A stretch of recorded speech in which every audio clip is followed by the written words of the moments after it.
He's Derek. Push it. Push it? Yeah, push it real good. She's Romaine. I know how to manipulate women to trust me and think I'm wonderful, even though I'd want to shoot myself in the face 99% of the time. This is Derek and Romaine. 2.0, bitches! Well, hello, Derek. Hello, Romaine Patterson. How's Here we it are. going? Oh, look at us. Here we are. Boop, boop, boop. Oh, yeah. Boop, boop, boop. It's exactly what we're doing. I got another boop, boop, boop episode of Derek and Romaine. Oh, Well, please Lord. don't boop ahead just yet, although we will be joined by handsome YouTuber Matt Cullen. He has a series, Our Queer Life. We're going to be talking to him about his travels around the country and the people that he meets and everything coming up in just a few minutes. But I thought we would talk about some new developments going on here in New York. So you may remember that Pete Davidson and Colin Jost from Saturday Night Live Bought a boat. bought what it is? a Staten Island ferry. Yeah, I remember that. At And then an they auction. immediately regretted it or something along those lines. Well, they did imply that they were intoxicated when they bid and won the I think they paid $180,000 for it. Woo! And well, I mean, it is it's a boat, whatever. Right. And the Staten Island ferries, because you've been on the Staten Island ferry, right? Yes, I have, I believe. It is a great way. If you come to New York City to visit, it's a great way to see the Statue of Liberty. Yeah, that's what I've done. That's how I've used it. Yeah, because the Staten Island ferry, it's free. Right.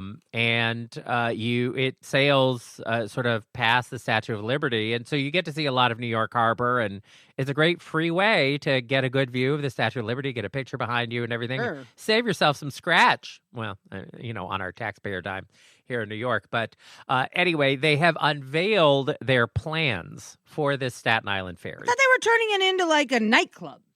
They are going to be turning it into a hotel, restaurant, nightclub venue. So it's going to have 2 restaurants and I think 6 bars. Oh. And hotel space. So I think they're going to do a mix of they're probably going to have a series of sort of smaller venues, probably one that could be a comedy club, maybe one that could be a small, like a band could play in, or a singer, like a cabaret space. And then a couple of restaurants. And I mean, it's these Staten Island ferries are big. And so I guess they figure there's plenty of space here. And then the upper floors will be dedicated, I guess, to some kind of hotel space. But I guess they're going to have to park it somewhere. I mean, unless it isn't it floats over around. in Brooklyn somewhere right now being parked?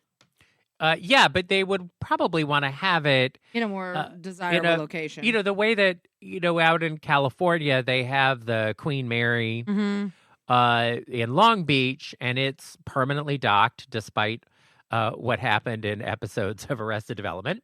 It is permanently located there, but it is a hotel and a tourist attraction, and people come and stay and hang out, but it doesn't go out on the ocean or anything. But you probably, for something like this, unless it is going to sort of cruise around the harbor a little bit every day and then come back to its dock, they probably will have to have like a permanent place for it. But it will it will be better if it's in some location that is convenient to get to and from. Sure, that makes sense. If you want people to have dinner there, or you want people to go to see a comedy show or something, you have to be able to get there from a subway, or it has to be near something. So I guess we'll find out. But I think they're going to spend $34 million. Well, that seems like a lot of money. Yeah. On an old ferry that has probably had better days. Look, I wish somebody would spend $34 million on this old ferry that's seen better days. Yeah. You know what I'm saying? I do. I do know what you're saying. I hear you. But it could, if this works out, because there are places in New York City where they have the seaport, the old seaport, where everything smells like fish, even though they've stopped fishing there 100 years ago. It's still, everything smells like fish there. It's true. He's not making that up. It's no, disgusting. they're never going to get that smell out. No, it's but you could dock it in a place like that has other shops and attractions and things in the city. But my guess is they're going to try to dock it in like Brooklyn or Queens or something. I'm guessing Brooklyn, but I could be wrong. I mean, Brooklyn is still pretty hot, right? Yeah. I mean, I think that's where they're going to end up, is on the Brooklyn side. Yeah. I think, though, Brooklyn is a little less hot than it used to be. Because, the city has lost, since the pandemic, New York City has shed something like 75,000 people, residents. Wow. But almost all of that was in outer boroughs. Manhattan's population has remained the same. Just that everybody that moved out of an outer borough. But I think that part of that is, like I have new neighbors who've recently moved up from the city. And as I've said before, like I live in the suburbs, and it's a long commuting distance from the city. I mean, it's less than an hour, but it's still a long distance. But even if you live in the city, if you're in an outer part of Brooklyn or Queens, your commute time is going to be the same. When I lived up in Harlem, I was in Manhattan, but when I lived in Harlem, I was spending 40 minutes on the train. Depending on the time of day, it would be somewhere between 30 and 40 minutes on the train. So the fact that I moved to a place that was more like 50 minutes out of the city was not that much further commuting-wise of not living in Manhattan. So I think a lot of people who were in Brooklyn or Queens who needed more space or whatever, they just thought, we might as well move out of the city into a suburb or exurb of New York City because the commute time is roughly going to be the same. So why stay here with less space, especially for people who are working from home, because so many people are still working from home. But it is funny that Manhattan is exactly the same, even as the rest of the city has shed. So maybe the bloom is a little off the rose for Brooklyn, but it's still pretty popular, right? Especially with the youngs. Well, I mean, if anything that makes living in New York or in or around New York City cheaper is where the youngs are going to be. Oh. And Brooklyn has always been kind of cool. Well, you used to live there, and you used to be cool. Well, I've lived in different parts of Brooklyn, and different parts are better than others. Let's just be clear about that. But I did live in at least one cool part of Brooklyn. I didn't always live in the most cool places, but I lived in at least one cool part of Brooklyn. But it has changed a lot since you lived there. Oh, yeah. No, even the area where I lived, the cool part of the town where I lived, I mean, that's where the Barclay Center went up. Like, I lived blocks from there, and, I lived in it when that location was basically a hole in the ground where they parked trains. Like, it was very, very different back then. And then they came in and went eminent domain and bought all the buildings so they could build the Barclay Center. Yeah, it was wild.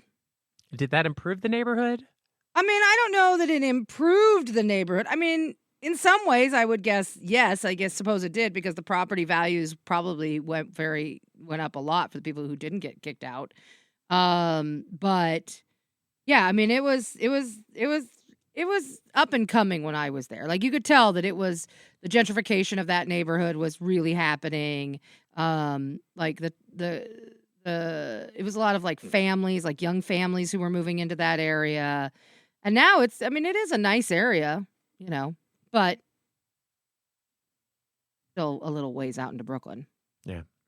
Well, with this Staten Island ferry, I assume that when it first opens, it will be a popular destination because they are celebrities and they will be able to, sort of like Planet Hollywood, they'll be able to get a lot of press for initial things. And especially if they have sort of small performance venues there, they'll probably get outsized stars to perform in, relatively small venues there that will probably help. The real question will be, will it be like Planet Hollywood and the sheen will fall off it pretty quickly? I think with think so. Because you had previously been to Planet Hollywood's, right? Oh, yeah. The problem with it was overpriced and the food wasn't even that good. Right. And, at a certain point, it's like, oh, that's cute that they have some memorabilia here, but at the end of the day, it's not worth coming back to Right. routinely because the food just wasn't, even up to a chain restaurant standard. And I think, especially based on the price. So it's like, why would anyone regularly come here the way that they would go to like a Chili's or an Applebee's Right. or an Olive Garden, something like that? Though I think that they have a real, as long as the food is good and the bartenders have a heavy pour and the drinks are not that expensive, whatever, I think, and it's relatively convenient to get to and from, I think that it could be viable. But, that's a lot of ifs. They're sinking a lot of money into an old boat. Wow. Well, I hope it works out for them, honestly. No, I mean, maybe it will, maybe it won't. It's hard. Yeah.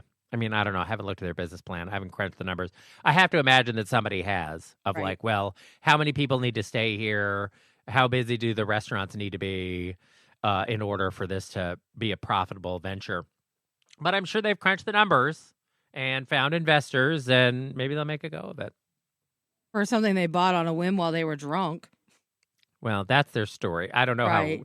how true that is, but it might be true. But also sometimes people have dreams Or because they both grew up on Staten Island, and they might have had a dream of someday opening a restaurant or whatever, and that could be a nod to their old hometown and that kind of Right. thing.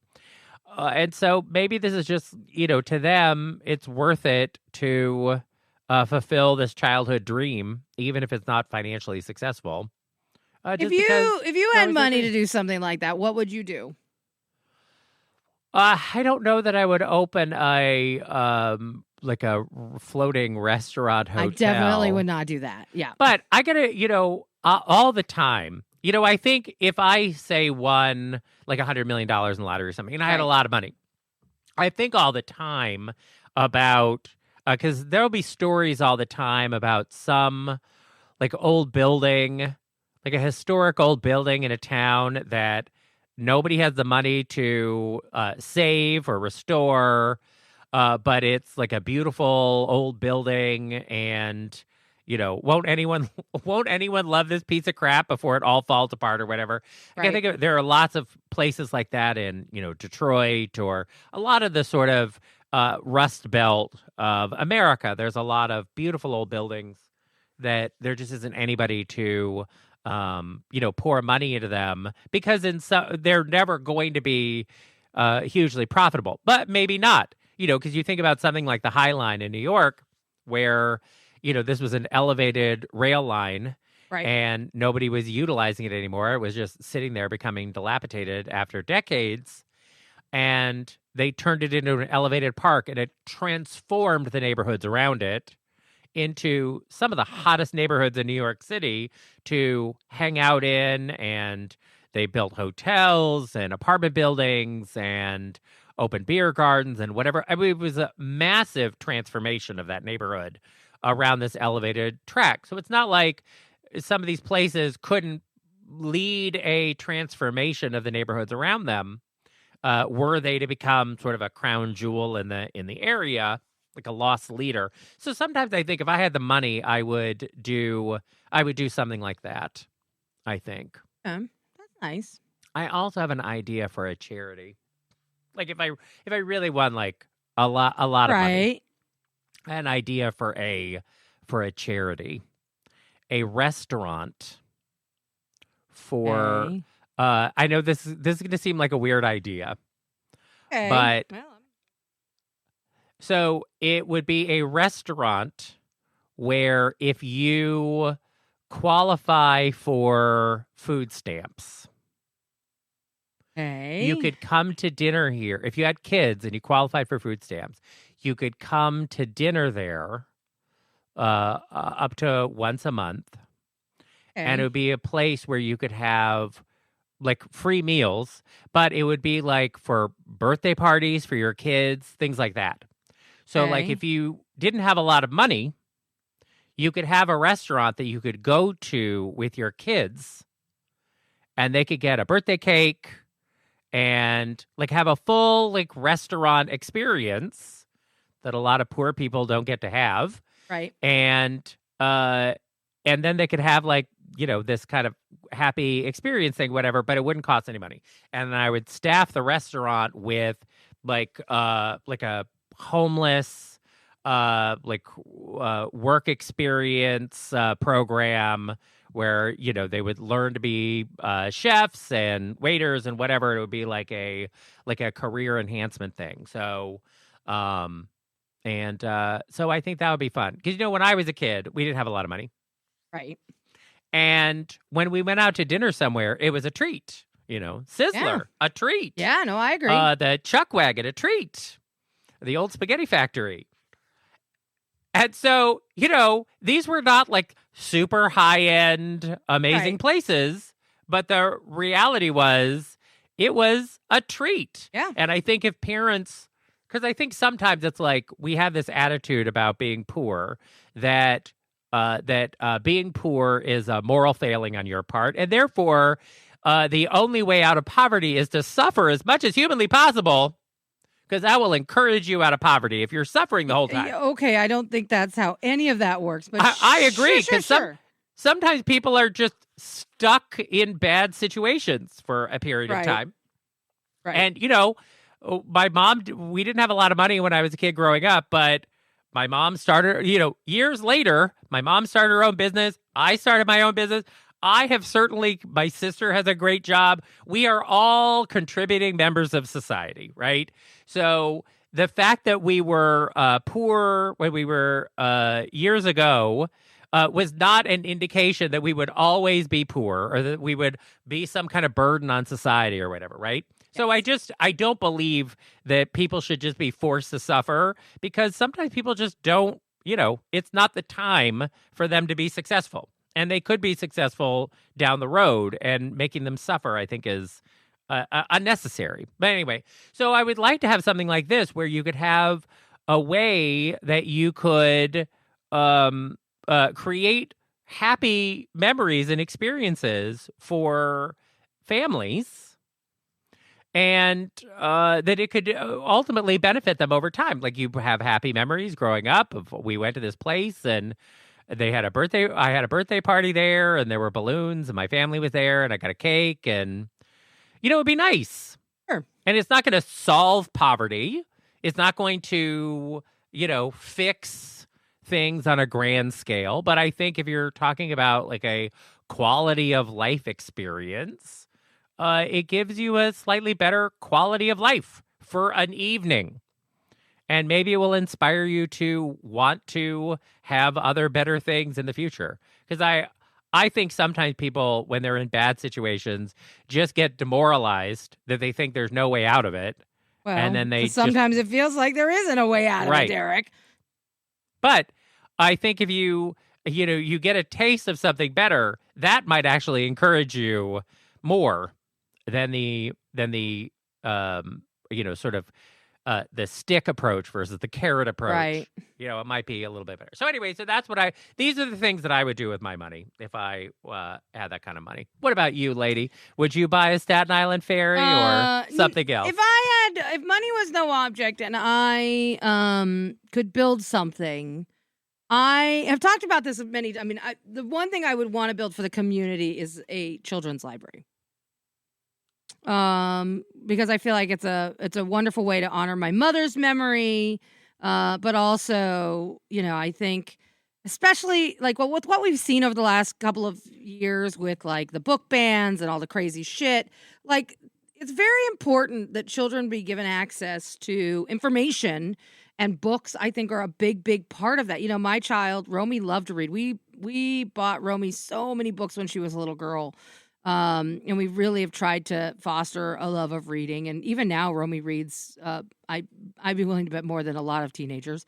So I would want to build a children's library filled with just incredibly diverse books that represent all different types of people and backgrounds and things, and let children just learn how to absorb the world we live in through books. In that way, I think I'm a little like Dolly Parton, Derek. No. Yeah, let the children read the books.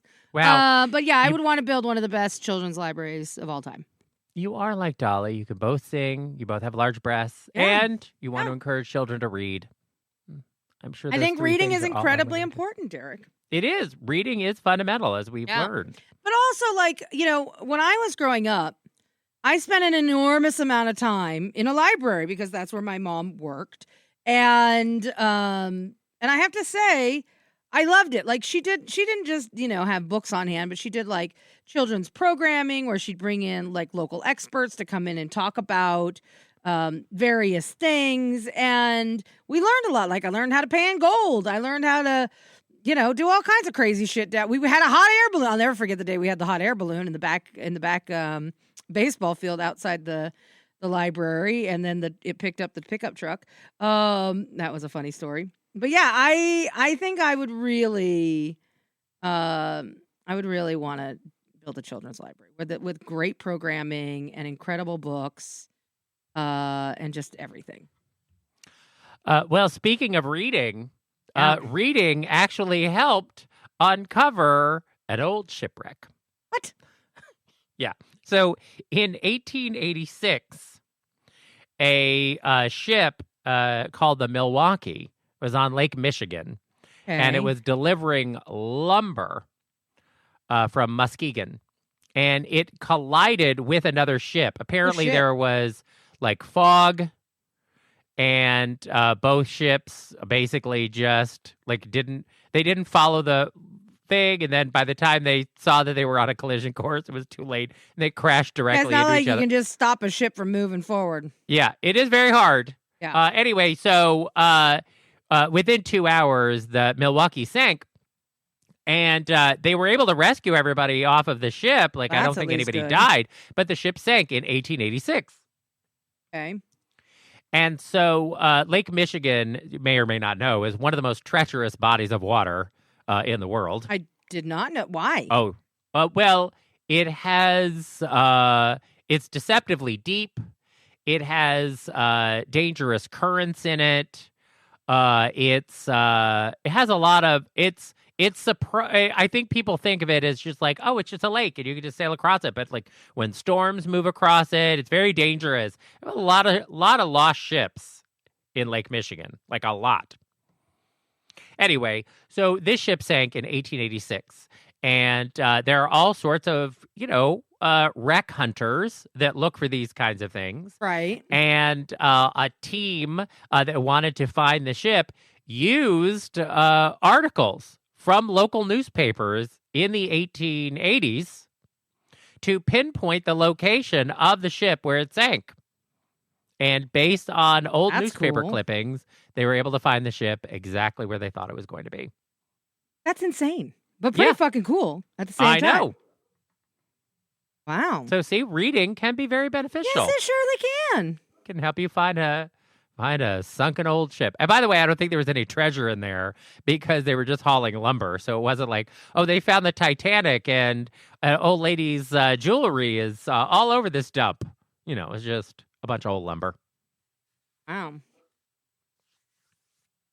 Well, it had originally been a passenger ship, and I guess it was not financially successful, so they reconfigured it as a cargo ship. And so there was some question because there weren't any pictures of the ship after it had been reconfigured. Right. So they kind of wanted to see what it looked like, and whatever. They moved the pilot house around, I guess. I don't know. Yeah.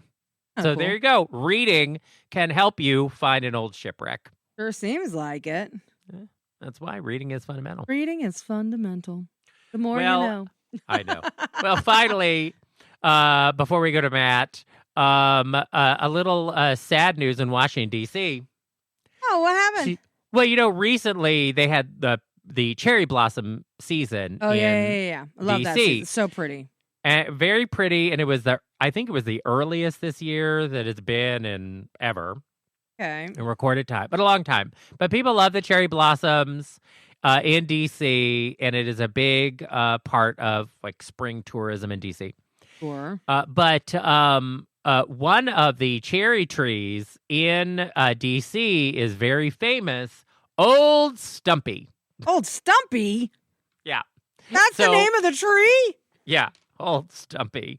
So Stumpy is, I think, like a misshapen cherry tree Okay. that is near the Jefferson Memorial. And I think because it is like Stumpy and misshapen, Right. people have an emotional attachment to Stumpy. Okay. And but Stumpy is soon to be no more. Well, the Park Service is tearing down 140 of the cherry trees, including Stumpy, because they are putting in a seawall to help protect the Jefferson Memorial from like rising tides. I know. That's crazy. But hopefully they can relocate Stumpy to another location. Right. Well, you know, like Disneyland, Kim Irvine has this pledge that they don't, if they have to move a tree, they just move it to another part of the park. They don't minus any trees in the park because they don't want to like reduce the tree coverage, even as they are expanding the rides and everything. And, you know, that could be a delicate balance, literally moving a tree around. But that's a big commitment they have. So I would hope here with this, with Stumpy, because people have such an attachment that they will find a way to just relocate Stumpy to a different location so that people can continue to enjoy the tree. Although I don't know, it might not survive replanting. I have no idea. I don't know a lot about Stumpy's general health. But we need that seawall because you've been to the Jefferson Memorial. You definitely do. Trust me. Like you don't right there on the water. Yeah, no, it is. It is. It's kind of crazy. Yeah, the seawalls are important. So Stumpy's got to go. That's unfortunate, but it poor happens. Stumpy. Listen, it's not like he's the only fucking beautiful tree, and doesn't even sound that beautiful. But it's not like he's the only tree out there that has, cherry blossoms. So it'll be okay. Yes, I'm They'll sure plant that they 4 will. new Stumpies and call it a day. Are they going to just like hobble a tree and make it Stumpy? Isn't there a way to like harvest like a branch and then hybrid it onto another tree and then let it grow so Stumpy will live on forever? Yeah, but it's not going to be Stumpy. It'll just be a tree with another branch on it. It'll be like a child of Stumpy. But you would have to graft it onto another cherry tree. So you're not really... But at least his legacy would live on, Derek. Yeah, but it's not like the thing that we learned in school about grafting a lemon branch onto an orange tree. Yeah, no, I get that. I get that. I'm just saying, maybe, Stumpy can live on in Stumpy. I don't know. I think they should just replant him in another location. I think that he'll die. A tree that old, that rooted, you try to pick it up and move it somewhere else, he's just going to fucking shrivel up and die. It'd be better to graft part of him onto a nice young tree and let him live on that way. Then he'll have new life. New young life. Like, Derek, if your brain could just be grafted onto a new younger body, wouldn't you do it? Is it Chris Evans's body? Because I would like to be grafted onto that. It's a younger, hotter body. That's all I'm going to. I'll leave it at Chris that. Evans. I didn't say it was Chris Evans. I'm saying a younger, hotter body. I mean, I guess. What am I going to do with this brain in a younger, hotter body? I'll just be on OnlyFans. Start your life over in a hotter, younger body. You wouldn't do that? Because I would, 100%. Yeah, you would do it to be a whore. Yeah, when I'm old, like you, if someone said to me, Romaine, we can transport your brain into a younger, hotter body, you can continue to live on forever. I'd be like, oh yeah, let's do that. Fuck yeah, younger, hotter body, why not? Get rid of this old beat down piece of shit and let's go. All right. Well, in the meantime, I'm already working on a Romaine bot powered by AI to seamlessly replace you and see if anybody notices. They won't.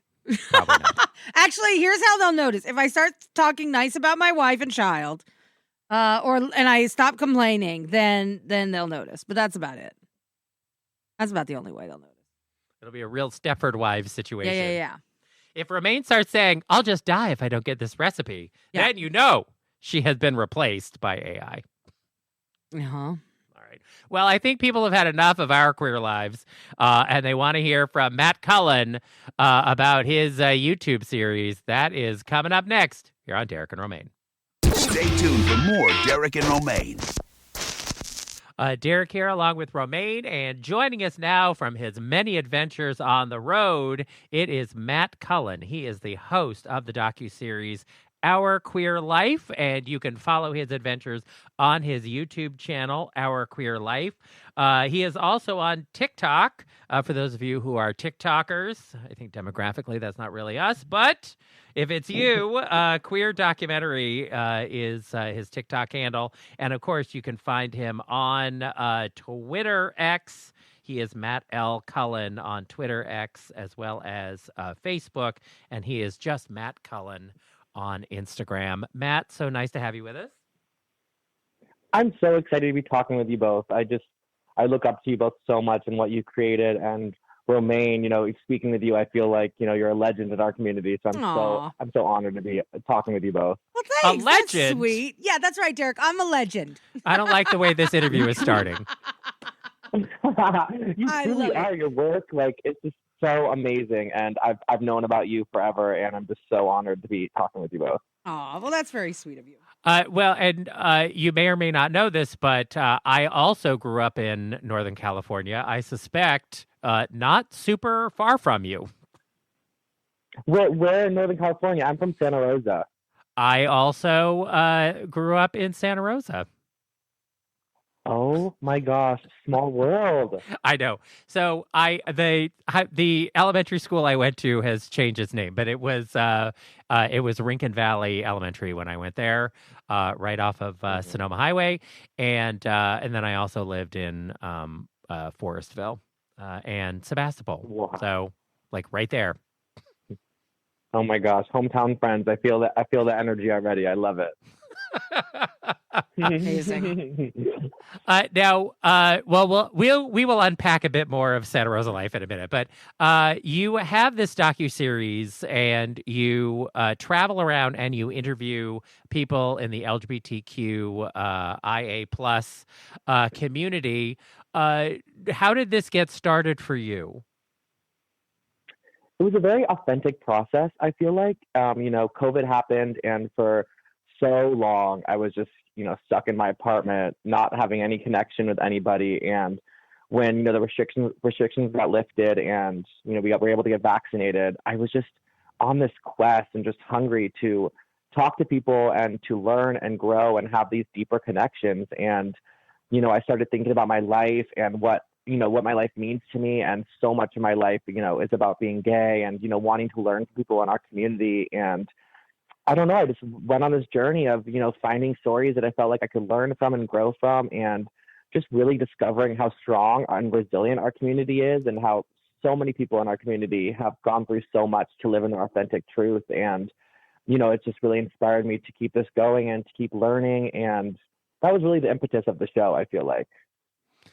And it feels like you are riding a wave of a certain degree of citizen journalism that has really taken hold over the last few years. It's a big part of TikTok now, but also just and there's also a certain amount of disinformation awash in there too. But even still, it does feel like the internet has created an opportunity for a lot more citizen journalism, which especially for somebody like you who focuses on really many people who are even more marginalized in our community, that really gives a spotlight to people that otherwise would be invisible in our broader society.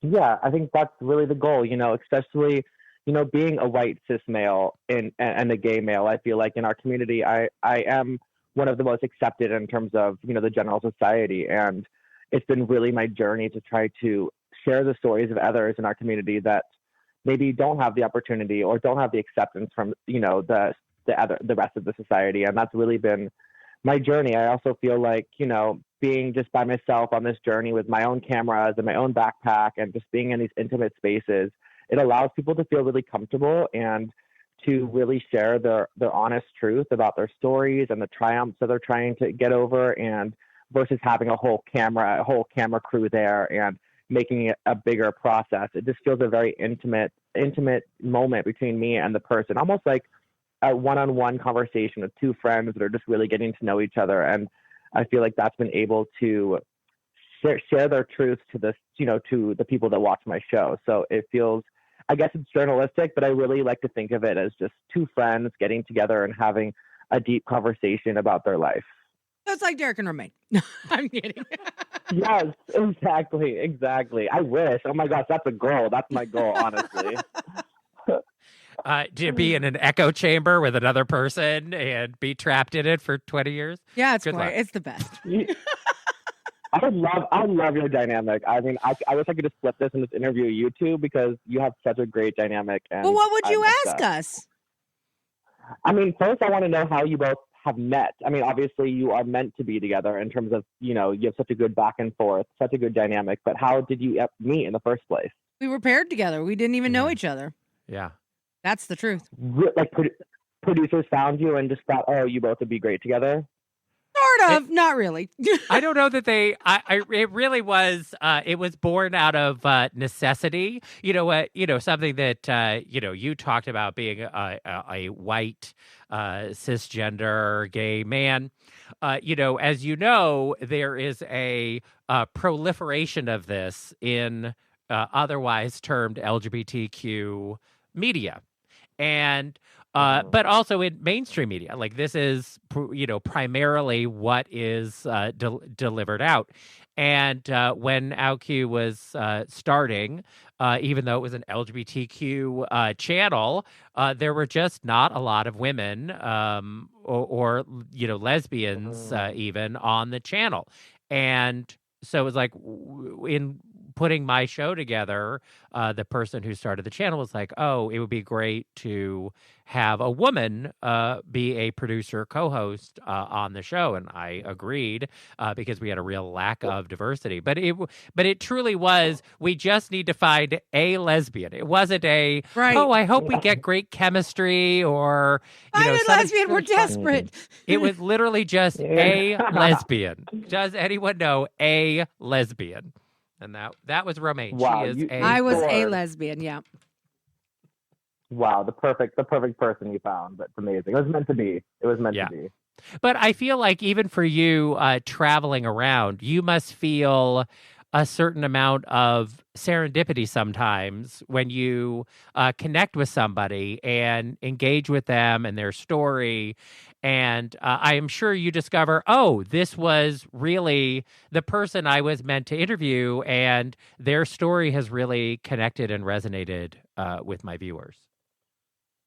I totally think that. I honestly think that with every single interview I've done. Every single interview, I leave feeling so inspired and just so educated, and my mind has been broadened. I feel like this whole series has come into my life for a reason, and I needed it. And, I think that the audience, they kind of go through my POV and learn about these stories and stuff through me learning about these stories. And it's just been such a blessing in my life, honestly.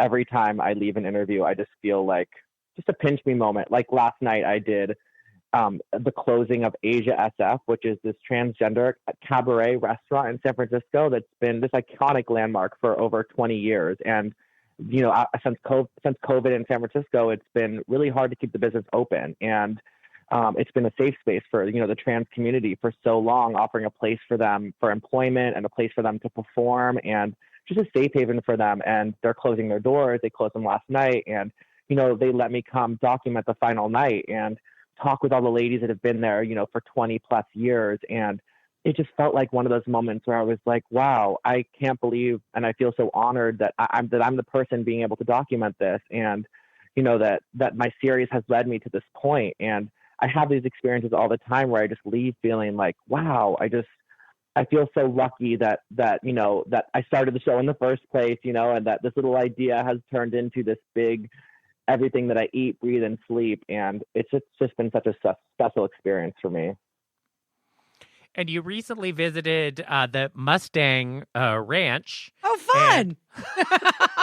Yes. And that is right in Romaine's wheelhouse. Oh, yeah. Oh, yeah? Really? Well, I mean, Derek and I mean, over the years, we used to have Dennis Hoff from the Bunny Ranch on our show all the time. Yes. And then we went out and we visited the Bunny Ranch on one of our trips. And, I'm fascinated by this cat house culture and the people who go and the people who work there. And I find it quite fascinating, actually. Yeah. Me too. And also, I feel like when I've done a lot of brothel work too, because once I did the Mustang Ranch, I put that out and it got a really good response. And so other brothels, trusted me to come talk to their ladies and to see what their brothel was like. So it's been kind of this like brothel tour that I do on my series as well. And every time I leave, again, I feel so inspired because these girls are true entrepreneurs and they're independent freelance work, and they're picking their own prices and saying no when they want to say no and doing things that make them feel comfortable, and they're making great money and their lives are changing. And they're not what people expect them to be. I think people expect them to be dumb girls who don't know anything, and they are not that at all. Exactly. I feel once I did the first brothel episode and I saw those comments of people being like, whoa, these girls are educated, or they're smart, or, they're changing their lives, or, it felt like, oh, this is important to put this out because people have a misperceived conception of what a brothel worker or a sex worker is like, and so I feel like that's why I do a lot of work on sex work too, because, I put out my first episode with a sex worker and so many comments were like, oh, they're not on drugs, or they're not, what a surprise. And I'm like, oh, I guess that's what people think of when they think of people that are sex workers. And it's actually, a lot of it is the opposite. People, it's a great place for people to make money if they feel comfortable doing that. And so a lot of my work has been on sex work as well, but brothels truly fascinate me. And I love the ladies that work in brothels so much. They've always been some of my favorite guests over the years. Yeah. I just find, I find it very fascinating. I'm also surprised that there are not, more brothels that are catering to the LGBT community, frankly. Yeah, me too. I think they had one a while ago with men, but it just wasn't.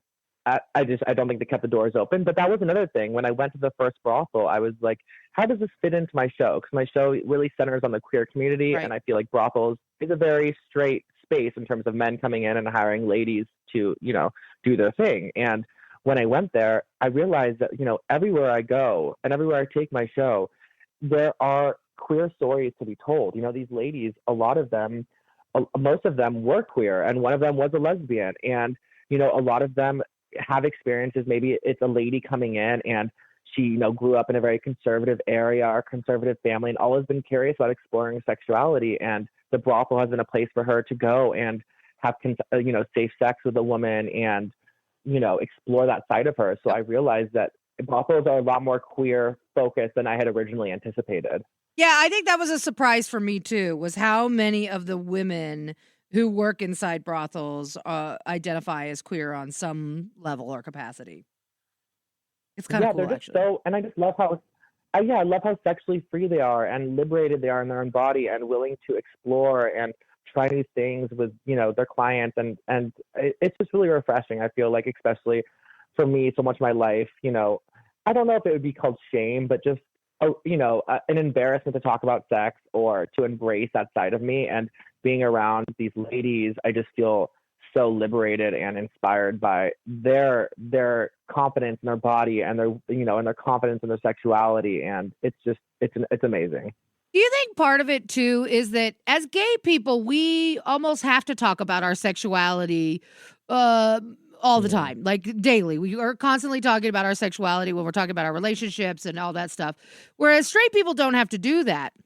But I think in an environment like a brothel, they are comfortable doing that. This is something they do. So I think there's like a connection that we have almost immediately because we're often doing the same kind of things. We're talking about parts of our lives that don't normally get talked about.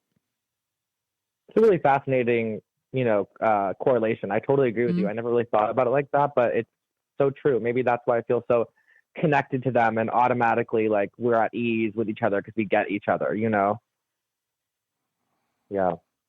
That's cool. So, did you have a favorite lady at the Mustang Ranch?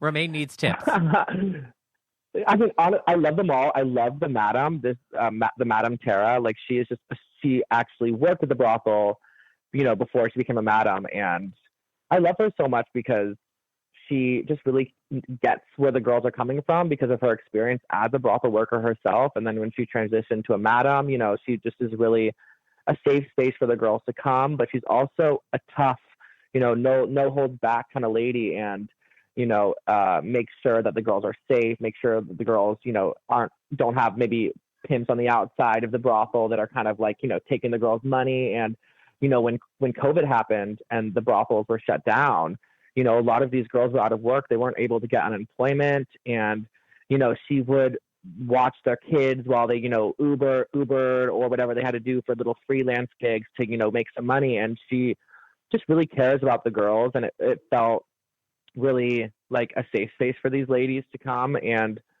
I love that so much. I think a lot of brothels, men are the owners, which is fine too, but having her really be there to have the girls come talk to her, or let the girls feel like they can come and share what they're going through, and she can relate to that because she's been through that herself. I loved her so much for that.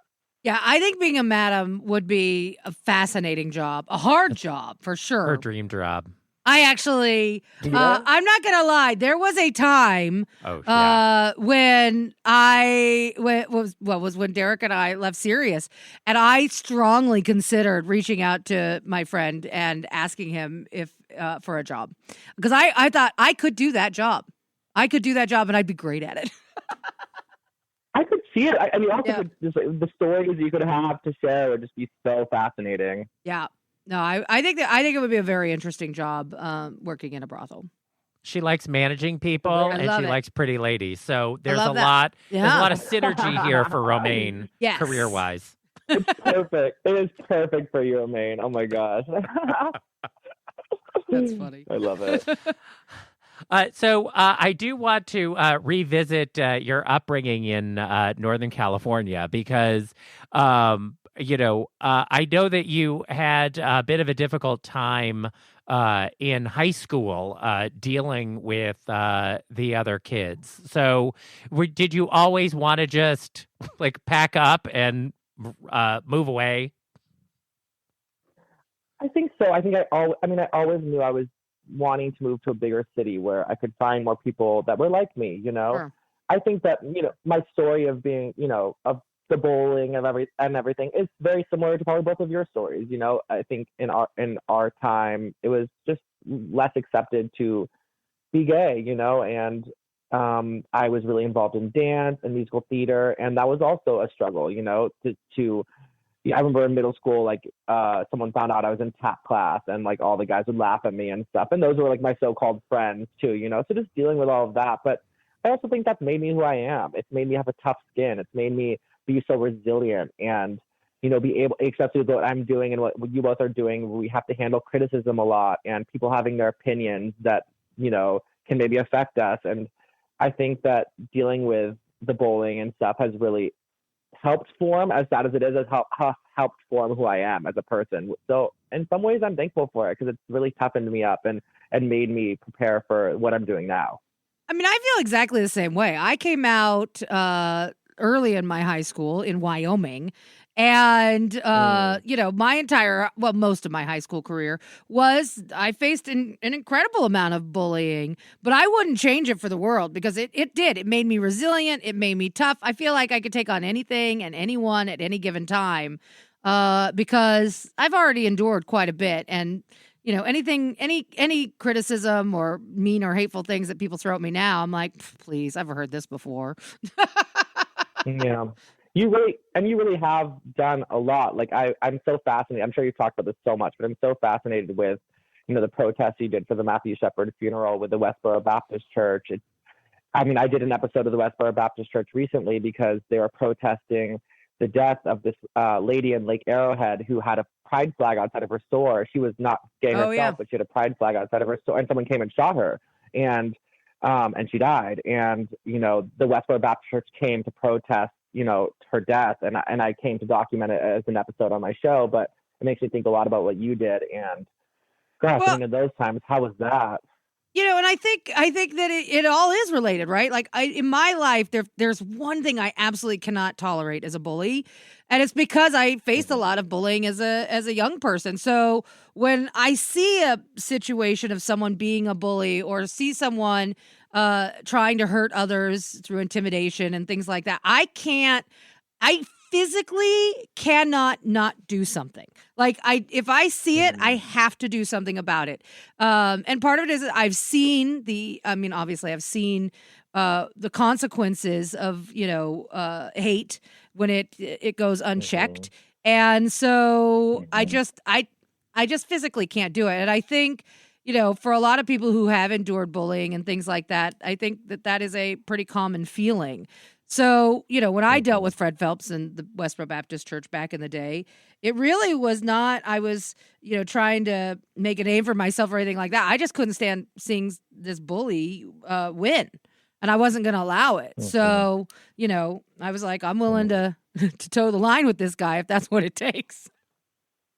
It was crazy. It's beautiful. I mean, I can imagine. Oh my gosh. But the way you did it was just so special and monumental. And I know you weren't trying to, make a name for yourself like you were saying, but it's truly inspiring what you did. And, the bullying thing it's so true. And I had this one person on my show that I've had on about 3 times. She actually has recently, well, not recently, but a year ago or so has passed. But her name is Mousy, and she was a street hustler that in LA that was really famous on the streets. Like everybody that was in the street culture of Los Angeles knows who Mousy is. And she had been in and out of jail since 1992, living her life on the edge like that. But one of her biggest things was standing up for people in our community that were getting bullied, because she always said that, I think people outside of our community looks at, gay people or people in our community as weak and as easy targets. And she just would not have that, and every time someone would come at anybody in our community in jail or on the streets, like she was ready to throw down and stick up for them. And it's so important for us in our community to stand up for others, especially if they need a voice and they need a hand, because we have to all stick together. We're stronger together than, divided.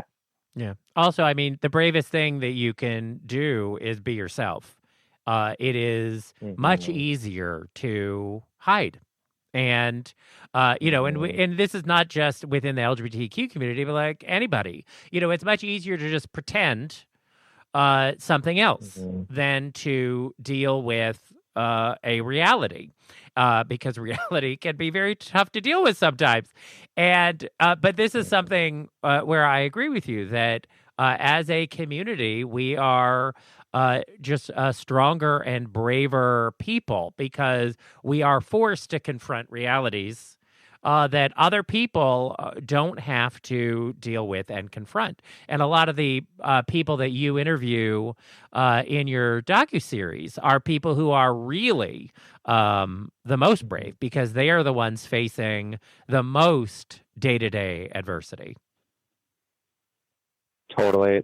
Yes, I feel so honored to have them on my show and for them to be in my life, because their strength and their resilience, it really inspires me and inspires my audience. I get so many messages from parents saying, oh, my kid came out and at first I didn't know how to handle it. And, after watching your show and seeing the humanity in these people, I realized that they're all so much more like all of us. We all have the same heart. We all want to put a smile on our face. We want a roof over our heads. We all want a lot of the same things in life. And, by showing these stories that may on paper seem more extreme or more, marginalized stories, I think that people can watch and realize that we all are so much more alike than we would think.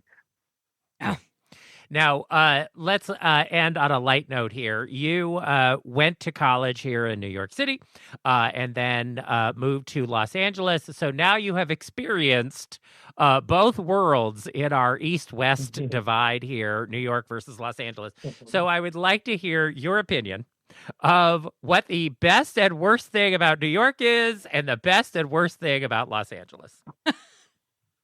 Oh my gosh, I love it. I think the best thing about New York is the energy, this palpable energy that you just feel when you're there. You feel so inspired and just so motivated. And you walk down the streets and you see 20 different types of people on one block and just feel so free to be yourself. I think the worst thing about New York is the hustle of it. It's so hard and grueling, and to get things done during the day just takes so much more time than LA, where you can kind of hop in your car and go do 10 errands in an hour, if there's no traffic, that is. Which brings me to the worst part of LA is the traffic, for sure. I time my day on the traffic. I'm like, okay, 11 o'clock I can go do things in the morning, or, 2 o'clock in the afternoon. Anything else, I am staying at home.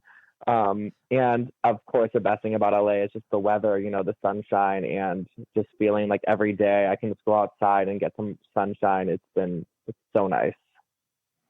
Well, that is true. We have a lack of sunshine, but what can you do? We got Broadway, we got museums, we got food, we got a lot of things going on. But having lived in both places, it's tough. They're just very, very different, and I think it really ultimately is about who you are versus about what they are, because you're either a New York person or an LA person. Like, it just it's not a one is better or worse than the other as far as I'm concerned. They're just different for different people.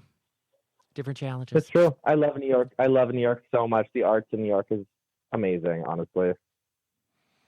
Look, I love it too. All right. Well, Matt, this has been great. I have appreciated you joining us in the midst of your many long hours of tracking people down and editing them together and everything else in the series. But we appreciate your time. And I hope everyone checks out your docuseries, Our Queer Life. Thank you so much. It's been such a joy. And again, so honored to be talking with you both. Thank you so much. You bet. Our thanks to Matt Cullen for being with us. His docuseries, Our Queer Life, is on YouTube. Check out his YouTube channel, Our Queer Life. He is also on TikTok, Queer Documentary on TikTok, and you can find him on Twitter and Facebook as Matt L. Cullen, and on Instagram as Matt Cullen. You're listening to Derek and Romaine. We're legends. Well, there you have it. The end of another perfect episode of Derek and Romaine. And if you want more great fun, go to dnrstudios.com and subscribe to get our show every day. And don't forget, for DNR Plus subscribers, you can use the DNR Cast app for iPhone, available now in the App Store.